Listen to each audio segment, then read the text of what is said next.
یہ جو دور ہے نا جو جس میں قیامت قریب ہے، ایک تو خدا کا واسطہ یہ دجال کے بارے میں جو کتابیں ہیں اور ٹاپکس ہیں نا یہ پڑھنا چھوڑ دیں. جب قیامت کی بات آئی نا تو دجال کا ٹاپک آ گیا. نبی صلی اللہ علیہ وسلم کی احادیث سے ہمیں پتہ چلتا ہے دجال آئے گا، بہت بڑا فتنہ ہوگا، یہ بات حقیقت ہے. لیکن اب مسئلہ یہ ہو گیا ہے کہ ہر چیز میں سے دجال نکال کے نا کشید کے لوگوں کو وہمی بنا دیا ہے. ایک آرمی کے ریٹائر آفیسر مجھ سے ملنے کے لیے آئے، انہوں نے کہا میں نے دجال پہ ایک بہت زبردست ریسرچ کی ہے جو پتہ نہیں 10 GB میں ہے میرے پاس ہارڈ ڈسک میں، 2 USB ہوں گی 5 GB کی، اب ہو سکتا ہے 10 GB کی ہو کوئی، واللہ عالم. میں نے کہا حضرت دجال کے بارے میں اتنا کچھ ہمیں ملتا ہی نہیں ہے کہ 1 GB میں بھی آ جائے، وہ آپ نے 10 GB کہاں سے تیار کر لیا. تو بہت سے لوگ میں نے پاگل ہوتے ہوئے اپنی زندگی میں کہ اس میں بھی دجال ہے، اس میں بھی دجال ہے، یہ بھی دجالی سازش، یہ بھی دجالی سازش، یہ بھی دجالی سازش، یہ بھی دجالی، یہ بھی خراسان، یہ پھر وہ. بھائی آپ کو حکم ہے گراؤنڈ ریئلٹی کو سامنے رکھ کر آپ فیصلہ کرو. دجال نے جب آنا ہوگا آئے گا، اس کے لیے تیاری ضرور رکھو. تیاری کا کیا مطلب؟ اللہ سے پناہ مانگو، جمعے کے دن سورہ کہف پڑھ لیا کرو بس. ابھی سے آپ اس کے بارے میں وہ کچھ کرنا شروع کر دیں، اس کا نقصان یہ ہوتا ہے کہ ابھی گراؤنڈ ریئلٹی آپ کو کچھ اور کرنے کا حکم دے رہی ہوتی ہے اور آپ دجال سامنے رکھ کر اپنی پالیسیاں چینج کر رہے ہوتے. ہر تھوڑے دن میں یوٹیوب پہ دیکھو کوئی دجال کے بارے میں رپورٹ پیش کر رہا ہے، کوئی سب A to Z غلط اکثر خبریں ہوتی ہیں، اپنی طرف سے کھینچا تانی کر کر کے نا نکالا ہوا ہوتا ہے. جس چیز کو اسلام نے مبہم رکھا ہے آپ اس کو ڈیٹیل میں بیان نہیں کر سکتے. مبہم رکھا ہے، مبہم ہی رہنے دو اس کو. حضرت عیسیٰ علیہ السلام نے جب آنا ہوگا ہمارا ایمان ہے آئیں گے، لیکن ہم نے ابھی جو فیصلے کرنے آج کے زمینی حقائق کو دیکھ کے کرنے ہیں، حضرت عیسیٰ کے نزول کو سامنے رکھ کے نہیں کرنے، وہ آج کے حساب سے کرنے ہیں، ورنہ آپ غلطی کر جاؤ گے. ایک صاحب کہنے لگے میں جہاد کی تیاریاں کر رہا ہوں امام مہدی کے لیے، میں لشکر ابھی سے تیار کر رہا ہوں تاکہ امام مہدی کے ساتھ جا کے وہ مل جائے، ان کو ٹینشن نہ ہو. یہ نوجوانوں کی سوچ بتا رہا ہوں. میں نے کہا تو جہاد کرے گا کہاں؟ یہ اسلامی کنٹری ہے، یہاں کرے گا تو امام مہدی کے آنے سے پہلے جو تھوڑا بہت لشکر تیار ہونا تھا اس کا بھی بیڑا غرق ہو جائے گا. ملک میں تم کچھ کرو گے تو ملک اور کمزور ہوگا اور ملک دشمن قوتیں اس کو بھی کھا جائیں گی. کہہ رہے یہی تو پرابلم ہے مفتیوں میں، علماء میں، نہ خود کچھ کرتے ہیں نہ دوسروں کو کرنے دیتے. ہم آپ کو ایسا نہیں کرنے دیں گے جس سے جو تھوڑی بہت رہی صحیح اسلام کی رمق باقی ہے اس کا بھی ستیہ ناس ہو جائے. آپ کا جذبہ تھا 4 شادیوں کا، منگیتر کو پہلے بتا دیا میں 4 کروں گا تو 1 ہوگی آپ کی. جو بھی رشتے والے آ رہے ہیں نا آپ نے جلی حروف میں پہلے سے لکھوا دیا کہ چونکہ میں نے 4 کرنی ہے تو 4 کی تیاری میری پہلے سے ہے. یہ لو بھائی آئی ول ڈو 4 میرج، کچھ بھی انگلش میں فارسی میں پشتو میں لگا دیا آپ نے. اس کا نتیجہ نکلے گا 4 تو دور کی بات، اس طرح کی باتیں کرنا. خلیفہ کوئی ہر تھوڑے دن میں کوئی خلیفہ آیا ہوا ہوتا ہے مارکیٹ میں کہ اس کے ہاتھ پہ بیعت ہو کے ہم خلافت نافذ کریں گے. خلافت تو سوال ہی پیدا نہیں ہوتا اس طریقے سے نافذ ہو جائے. جو رہی صحیح ٹوٹی پھوٹی خلافتیں کچھ بچی ہوئی ہیں ان کی بھی ایسی کی. آپ دیکھو پہلے بنو امیہ کی حکومت کا خاتمہ ہوا، بڑی زبردست حکومت تھی، بڑی زبردست خلافت تھی. ٹھیک ہے ان کے مظالم بھی تھے، ہم ان مظالم میں ان کو اچھا نہیں کہتے، لیکن اوور آل اسلام کو فائدہ ہو رہا تھا. بنو امیہ کے دور میں بڑے بڑے محدثین پیدا ہوئے، بنو امیہ کے دور میں بڑے بڑے فقہا پیدا ہوئے، بنو امیہ کے دور میں بڑے بڑے مجاہدین پیدا ہوئے جنہوں نے سندھ فتح کیا، کابل فتح ہوا، لاکھوں مربع میل اسلام کی ایک ریاست قائم ہوئی. اس دور میں جتنا علمی کام ہوا ہے آپ تصور نہیں کر سکتے. ٹھیک ہے بادشاہوں میں شر بھی ہوتا ہے خیر بھی ہوتی ہے، لیکن سنجیدہ علماء نے منع کیا اس حکومت کے خلاف بغاوت مت کرو، کیونکہ نبی صلی اللہ علیہ وسلم نے فرمایا کہ جب مسلمانوں کا کوئی خلیفہ ہو، بادشاہ ہو، چاہے وہ جبرن آئے، چاہے وہ تلوار کی بیس پہ مسلط ہو جائے، صحیح مسلم کی حدیث آپ نے فرمایا اس کے مقابلے میں جو بھی کھڑا ہو اس کو قتل کر دو، کائن من کان، جیسا مرضی ہو وہ، جتنا ہی نیک ہو، جتنا ہی پرہیزگار ہو. کیونکہ بادشاہ لوگ، حکومتیں 100% درست کہیں بھی نہیں ہوتی. اوور آل اجتماعیت دیکھی جاتی ہے کہ اجتماعیت مسلمانوں کی قائم ہے. جب بنو امیہ کی حکومت تھی اس وقت کسی اسلام دشمن قوت کی مجال نہیں تھی کہ سر اٹھا کے ہماری طرف دیکھ سکے. ان کو پتا تھا یہ جیسے مرضی ہیں ہمارے خلاف متحد ہو جائیں گے. سمجھ میں آ رہی ہے بات کہ نہیں آ رہی ہے؟ لیکن وہی ہوا کہ نہیں جی، اس نے یہ ظلم کیا، اس نے یہ ظلم کیا، بغاوت ہونی چاہیے. جب بغاوت ہوئی ہے اور اس زمانے کے بہترین لوگوں نے بغاوت، وہ بغاوت ناکام ہوئی، اور حجاج نے پھر جو قتل و غارت کا سلسلہ شروع کیا بغاوتوں کو کچلنے کے لیے، اس میں بڑے بڑے محدثین، صحابہ، تابعین شہید کر دیے. حجاج نے غلط کیا، ہم حجاج کی حمایت نہیں کرتے، لیکن جنہوں نے حجاج کے خلاف مسلح بغاوت کی تھی ان کا بھی غلط ہونا ثابت ہو گیا کہ انہوں نے بغاوت کر کے اچھا بولو نہیں کیا، برداشت کرتے اس میں اجتماعیت تھی. تو مسلمانوں کی جو فوجیں آگے بڑھتی چلی جا رہی تھیں، نہ ختم ہونے والا سلسلہ وہ بالآخر کیا ہوا، رک گیا. تو تاریخ سے جو سبق حاصل نہیں کرتا وہ ان غلطیوں کو بار بار دہراتا ہے جن غلطیوں کی وجہ سے اس کو نقصان. پھر جب حجاج کے مظالم اور زیادہ بڑھ گئے کہ بغاوت کو اس نے کچلا، اس نے کہا نہیں، میں حاکم کبھی بھی بغاوت پہ کمپرومائز نہیں کرتا. اس کے بعد حجاج دنیا سے چلا گیا، پھر اس کے بعد جو نیا خلیفہ آیا، بغاوت دوبارہ ہوئی بنو عباس کی. لمبا سلسلہ تاریخ کا، میں تو خلاصہ آج یعنی ہمیں کیا سبق ملتا ہے اس کے حساب سے بتا رہا ہوں. بالآخر بنو عباس کی بغاوت کامیاب ہوئی، لیکن اس کامیاب ہونے کے بعد وہ برکتیں حاصل نہیں ہوئیں جو وہ سمجھ رہے تھے. ان کا خیال تھا کہ ہم بنو امیہ میں جو خامیاں ہیں ان کی اصلاح کر لیں گے اور ان سے اچھی ریاست قائم کر کے دکھائیں گے، لیکن آگے معاملہ بہتر ہونے کے بجائے کیا ہو گیا، بدتر. مسلمانوں کی خلافت دو حصوں میں ڈیوائیڈ ہو گئی. یہ پہلی دفعہ اسلامی تاریخ میں ایسا ہوا کہ دو خلیفہ، اندلس میں الگ خلافت قائم ہوئی، یہاں الگ خلافت قائم ہوئی بغداد میں. اس کے بعد سے آج تک مسلمان کسی ایک خلیفے پہ جمع ظالم حکمرانوں سے حکومت لیں گے اور اہل کو کے حوالے کریں گے، لیکن انہوں نے وہ کچھ کیا کہ وہ بنو امیہ سے بھی چار ہاتھ. پھر آگے چل کے خلافت عثمانیہ قائم ہوئی، جب پھر بغداد کے خلاف جو ہوا، تاتاریوں نے حملہ کیا بغداد پہ اور مسلمانوں کی اینٹ سے. وہ غلطی یہ تھی کہ فرقواریت انتہا کو پہنچ چکی تھی. شیعہ سنی لڑائی، بنو امیہ کے خلاف بغاوت ہوئی بنو عباس کی، پہلی دفعہ تو ناکام ہوئی، دوسری دفعہ کامیاب ہوئی، لیکن اسلامی خلافت دو حصوں میں. پھر شیعہ سنی لڑائی ہوئی ہے، اس کے نتیجے میں اس کا فائدہ اٹھایا کس نے؟ میں مبہم بیان کر رہا ہوں کیونکہ میں ڈیٹیل میں گیا تو ایک تو ٹاپک لمبا ہو جائے گا، پھر یہ ایسا نہ ہو اسی بیس پہ یہاں فرقواریت بڑھنا شروع ہو جائے کہ اچھا تم ہمارے اوپر الزام لگا رہے ہو کہ تم ہمارے اوپر. ایک نئی جنگ پاکستان میں نہ چھڑ جائے گی. ہر چیز عوام کو سامنے رکھنے کی نہیں ہوتی. یہ دنیا میں اس سے بڑا بے وقوف کوئی نہیں ہے جسے جو کچھ آتا ہے سب کچھ بتا دے. وہ دیکھنا ہے کہ اس بتانے سے فائدہ ہو رہا ہے کہ نقصان ہو رہا ہے. ایک آدمی نے کسی بندے کو دیکھا کسی انٹی سے ہنس ہنس کے بات کر رہا ہے، نالج آ گئی نا اس کے پاس، تو بتاؤ اس سے فائدہ ہوگا نقصان ہوگا؟ لڑائی ہوگی.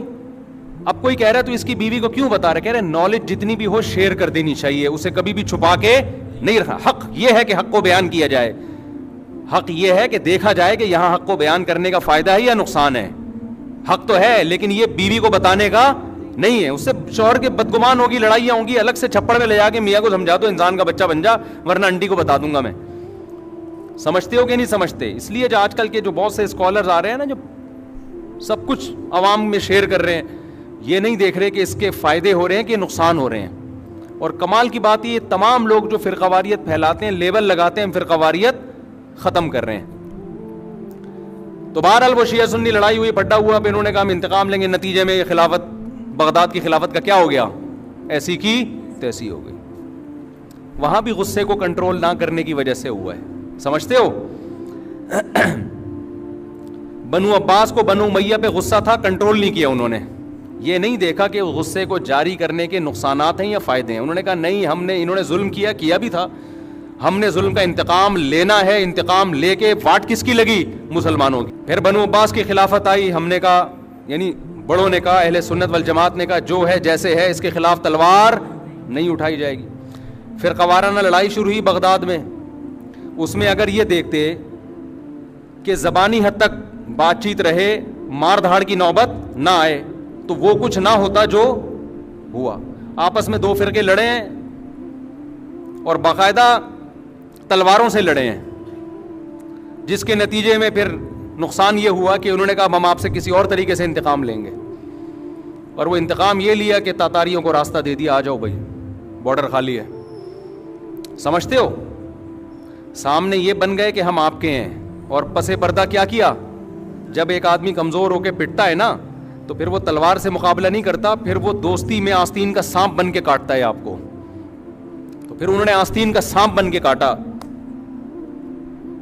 یہ جو کہتے ہیں نا بغداد میں مسلمانوں کے مناظرے بہت ہو رہے تھے اور کوا حلال ہے حرام ہے اس پہ بحثیں ہو رہی تھی, اس لیے خلافت کا خاتمہ ہوا. اس لیے خاتمہ نہیں ہوا یہ کہ اپنوں ہی میں سے بعض نے غداری کی اور تاتاریوں کو راستہ دے دیا آنے کا اندر. ادھر یہ بنے رہے کہ ہم آپ کے ہیں اور ادھر ان سے رابطے کیے. بارڈر پہ آپ کا اپنے ہی فوجی اگر دشمن ملک کے ساتھ مل جائیں تو پھر بارڈر تھوڑی سیو ہوگا آپ کا. اس سے جو اسلامی تاریخ میں جو تباہی پھیلی ہے اس کی مثال نہیں. وہاں بھی کیا تھا, دو فرقوں نے اپنے جذبات پہ کنٹرول نہیں کیا, بس انتقام کی آگ میں بھڑک گئے تو جو کچھ کر سکتے ہو کر. تو بنو عباس نے کنٹرول نہیں کیا جذبات پہ, ایک دفعہ اسلامی خلافت کی ایسی کی تیسی ہوئی. پھر بنو عباس کے خلاف, بنو عباس میں جو دو فرقے تھے مشہور فرقے جو مسلمانوں کے چل رہے ہیں, انہوں نے اپنے جذبات پہ کنٹرول نہیں کیا, غصے پہ کنٹرول نہیں کیا, زبانی بحث کو اس حد تک لے کر گئے کہ ہاتھا پائی تک نوبت آئی, جس کا رزلٹ کیا نکلا کہ بغداد کی خلافت کی ایسی کی تیسی ہو گئی. اس وقت ہمارے سائنسدان تھے, یورپ ہم گورے ہم سے پڑھنے آیا کرتے تھے. 400 سال تک ہماری کتابیں یورپ کی یونیورسٹیوں میں پڑھائی گئی ہیں, ہماری سائنس کی کتابیں. تھوڑے عرصے کی بات نہیں ہے یہ, ان کے پاس تو کچھ تھا ہی نہیں. لیکن جب بغداد کی خلافت کا خاتمہ ہوا, جتنی یونیورسٹیاں, جتنے کالجز, جتنے اسکول, جتنی کتابیں, وہ ساری کی ساری دشمن نے دریاؤں میں بہا دی. مسلمانوں کے لیے اپنا وجود برقرار رکھنا مشکل ہوگی, لیکن اسلام پھر زندہ ہوا. مسلمان تھوڑی تمیز سے بیٹھتا ہے, دوبارہ بحال کرنا ہے. پھر اللہ نے خلافت عثمانیہ ہمیں دی. 500-600 سال تک زبردست ترکی میں مسلمانوں کی, ہندوستان میں الگ تھی اور وہاں الگ, لیکن ہندوستان میں جمعے کی نماز میں جو خطیب ہوا کرتا تھا وہ عثمانی خلیفہ کے لیے دعا کیا کرتا تھا. کیا مطلب, یہاں الگ حکومت وہاں الگ خلافت, لیکن دونوں کا آپس میں لنک, کہ دشمن کے خلاف دونوں کیا ہیں, متحد ہیں. 40-45 کنٹریز تھے جہاں ترکی نے حکومت کی, 40-45 ممالک. اس وقت اسرائیل کی یہ مجال نہیں تھی کہ وہ فلسطین سے مٹی شاپر میں ڈال کے لے جائے, زمین پہ قبضہ کرنا تو دور کی بات. اس نے خلیفہ سے کہا تھا, مجھے یہودیوں نے کہا تھا مسلمان خلیفہ سے کہ مجھے فلسطین میں جگہ چاہیے. اس نے کہا جگہ تو دور کی بات, مٹی شاپر میں ڈال کے لے جانے کی اجازت نہیں دوں گا. یہ روس امریکہ تو کچھ بھی نہیں ہے, جو گریٹ امپائر جو اسیمین گزرے ہیں اس کی بھی واٹ لگی. وہ کیسے لگی, عربوں کو بغاوت پہ اکسایا گیا کہ ایک عجمی حرم پہ حکومت کیسے کر رہا ہے بھائی, یہ ترک تو بعد میں مسلمان ہوئے, تم تو سچی مچی کے مسلمان ہو. اگر مجھے غصے کے خلاف بیان نہ کر رہا ہوتا نا, ابھی مجھے بہت غصہ آ رہا ہوتا, میں مجبور ہوں. اصل میں وہی کام سارے آج بھی ہو رہے ہیں. مسلمان ہمیشہ مار کھاتا ہے جذباتی فیصلوں کی بیس پہ. سیاست میں بھی جذباتی فیصلے, ہر جگہ جذباتی فیصلے, کوئی تحقیق نہیں ہے. کوئی اٹھا کے کسی پہ الزام لگاتے, بس چینل دیکھا, ARY کیا کہہ رہا ہے, جیو کیا کہہ رہا ہے, سما کیا کہہ رہا ہے, ایک دم گالیاں بھی دینا شروع کر دیتے ہیں مخالف پر, اور وہ چیزیں پھیلانا بھی شروع کر دیتے ہیں. کوئی نہیں, کوئی تمیز سے بیٹھ کے کوئی تجزیہ کرے, کوئی خاموش رہنا تو جانتے ہی نہیں ہے نا. اگر آپ کو نہیں پتا تو آپ بولتے مجھے نہیں پتا. یہ نہیں ہے ہمارے یہاں.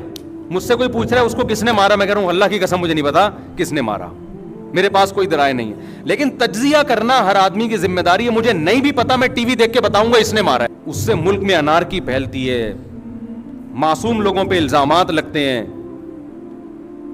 ایک دم غیرت میں آنا, ایک دم جذبات میں آنا, الزامات لگانا, تو ان چیزوں کا بڑا نقصان ہے. گھر بھی میں آ رہا ہوں گھر کی طرف, پہلے ریاستوں کی سے فارغ ہو جاؤں نا, پھر گھروں کے حالات کے. تو خلافت عثمانیہ کے خلاف کس کو اکسایا گیا, عربوں کو, کہ تم عرب ہو, قرآن تمہاری زبان میں ہے, یہ ترکی اجمی لوگ یہ تم پہ حکومت کر رہے ہیں. حالانکہ پیغمبر کی حدیث کیا ہے, مسلمانوں کا جب کوئی امیر ہو, جہاں جس علاقے میں اس کی امارت ہے, اس کے خلاف کسی بھی بیس پہ آپ کو تلوار اٹھانے کی اجازت. عربوں کو بغاوت پہ اکسانے پہ انگریز کامیاب ہو گیا. نتیجہ کیا نکلا, ترک کی خلافت کا بھی ایسی کی, اور کتنے سارے ملکوں میں تقسیم کر دیا. صرف ایک عرب کے کتنے ممالک ہیں, ارض حجاز میں اتنی ریاستیں ہیں. دبئی کے شیخ الگ ہو گئے, عمان کے مسقط کے شیخ صاحب الگ ہو گئے, سوڈان کے الگ ہو گئے, مصر کے الگ. مصر تو خیر حجاز میں نہیں آتا, لیکن جتنے عرب کنٹریز ہیں سب کا الگ. اب جب الگ الگ ہو گئے تو طاقت کیا ہو؟ اب ظاہر ہے امریکہ کی پالیسیاں آپ کو ماننی پڑیں گی, نہیں مانتے تو الگ الگ ہوتے ہوتے ہندوستان کی بھی پھر حکومت کا بھی خاتمہ ہوا.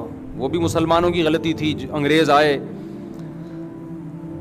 اور جو کچھ انہوں نے کیا وہ تاریخ لمبی کہانی ہے. بالآخر ہندوستان میں جو ہماری 1000 سال سے مسلمانوں کی حکومت تھی, جس میں برما, بنگلہ دیش اور پاکستان پورا, کتنا اسٹرانگ کنٹری ہوتا آج یہ آپ اندازہ لگ. لیکن ایک ملک ہمیں مل گیا پاکستان کی صورت میں. اب آپ خلافت کا نام لے کے اس کی بھی ایسی کی تیسی کر دو کہ عیسیٰ علیہ السلام آئیں گے, وہ مجھے دیکھ کے بہت خوش ہوں گے کہ یہ پہلے سے ہی کھڑا ہوا ہے جہاد کے لیے, تو چل تو بھی میری فوج میں شامل ہو جا.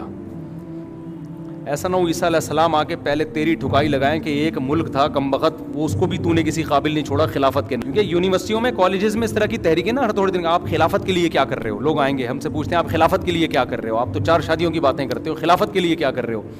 میں نے کہا خدا کا واسطہ یہ جو ملک ہے نا اس کو بچاؤ اور آئینی اور قانونی طریقے سے اس میں پورا زور لگا دو تبدیلی کے لیے. ہمارے سیاسی لوگ ہمارے دھرنوں کو غلط رخ پہ لے کے جا رہے ہیں. جن چیزوں پہ دھرنے ہونے چاہیے ان چیزوں پہ نہیں ہو رہے. آپ کے اندر جو قوت اور طاقت ہے نا, آپ کے لیڈر اس کو غلط جگہ استعمال کروا رہے. دیکھو آپ کے گھر میں چاول کی بوری آنی تھی دکان سے اٹھا کے نا, آپ کو چاول لے کر آنے تھے گھر میں بوری اٹھا کے, کوئی لانے والا نہیں ہے تو اب آپ نہیں اٹھانی ہے نا. چاول پکیں گے گھر میں, آٹا پکے گا, سامان لینا تھا آپ نے. ایک بندے نے کیا کیا, اپنے گھر کا سارا سامان آپ سے رکھوا دیا. اب آپ کے بازو میں اتنی طاقت ہی نہیں ہے کہ اپنی بوری اٹھا کے گھر لے آؤ آپ, تو آپ کی جتنی انرجی تھی وہ دوسرے کے کام میں خرچ ہو گئی. تو ہمارے سیاسی لیڈر ہماری ساری طاقتیں اور قوتیں اپنے آپ کو پروموٹ کرنے میں استعمال کر لیتے ہیں, جس کی وجہ سے ہمارے حقوق کا الحمدللہ پہلے بھی بیڑا غرق تھا, اب بھی ہے, اور قیامت تک بھی ہمیں کوئی امید نہیں ہے کہ ہمیں ہمارے حقوق ملیں گے. کراچی کے گٹر کے ڈھکن غائب تھے, غائب ہیں, غائب رہیں گے. کراچی میں ٹارگٹ کلنگ پہلے بھی تھی, آج بھی ہے, قیامت تک رہے گی. کراچی میں کچرا کنڈی تھا, ہے اور قیامت تک رہے گا. کراچی میں موبائل اسنیچنگ تھی, ہے اور قیامت تک رہے گی. کیونکہ کراچی کے لوگوں کو دھرنے دینے تو کسی اور کے لیے دینے, اپنے لیے الحمدللہ دھرنے دینے کا ان کا کوئی پروگرام الحمدللہ ہے ہی نہیں. تو اللہ کا بڑا فضل ہے, کراچی والوں کی استقامت کو 20 دفعہ سلام ہے یار. روز مر رہے ہیں گلی میں, کوئی اس کا شوہر مر گیا, وہ جوان میاں مر گیا, وہ جوان بیٹا مر گیا. تھوڑی سی غیرت ہوتی ہے نا انسان میں, تھوڑی سی غیرت ہوتی ہے کہ یار چلو کوئی روڈ بلاک کرو یار, کوئی تاکہ موبائل اسنیچنگ تو رکے نا. فلاں کا بندہ مر گیا, اس کی لاش لے کے بیٹھ جاؤ یار روڈ پہ, حکومت سے مطالبہ, الحمدللہ کچھ بھی نہیں. بچپن سے دیکھ رہے ہیں, یہ آج کی بات نہیں ہے, بچپن سے دیکھ رہے ہیں. نہ سیاسی سطح پہ کوئی شعور پیدا ہوگا کہ ووٹ کس کو دینا ہے کس کو نہیں دینا, سیاسی سطح پہ نہیں. کوئی قوم پرستی کے نام پہ ہم سے ووٹ لے کے ہماری واٹ لگاتا رہے.